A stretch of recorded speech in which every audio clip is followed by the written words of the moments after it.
Bonsoir à toutes et à tous et bienvenue à cette nouvelle édition de Direct Vie Décente. Voilà, ce projet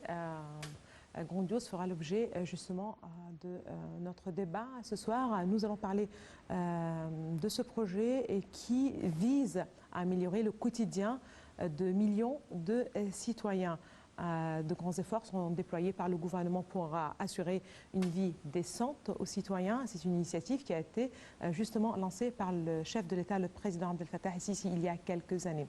Tout ceci, justement, ça va être dans la partie débat. Nous allons commencer justement avec la réunion qu'a effectué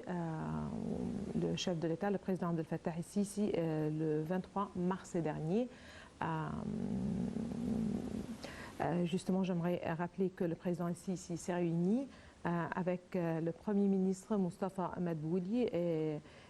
tous les ministres et membres du gouvernement au siège du commandement stratégique dans la nouvelle capitale administrative. Le président el-Sisi a examiné le développement de la mise en œuvre de la première phase de l'initiative Haya Karima, ou vie décente, pour développer la campagne égyptienne et des préparatifs pour le démarrage de la deuxième phase de ce projet.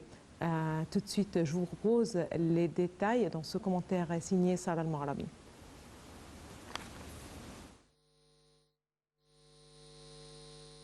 Selon le porte-parole officiel de la présidence de la République, la réunion du président Abdel Fattah el-Sisi qui s'est tenue le 23 mars au siège du commandement stratégique dans la nouvelle capitale administrative a porté sur les développements dans la mise en œuvre de la première phase de l'initiative Haya Karima, une vie décente pour développer la campagne égyptienne et des préparatifs pour le démarrage de la deuxième phase. Dans ce contexte, le chef de l'État a dirigé la poursuite de la coopération et de la coordination entre les agences étatiques concernées, avec un suivi régulier sur le terrain de la situation exécutive, tout en gardant à l'esprit que Haya Karima, ou une vie décente, est la plus grande initiative de l'histoire de l'Égypte grâce à sa mise en œuvre et l'ampleur de son impact, ainsi qu'à sa contribution à réaliser un saut qualificatif et à améliorer généralement tous les aspects de la vie des citoyens des campagnes égyptiennes, qui représentent environ 60% de la population au niveau de la République.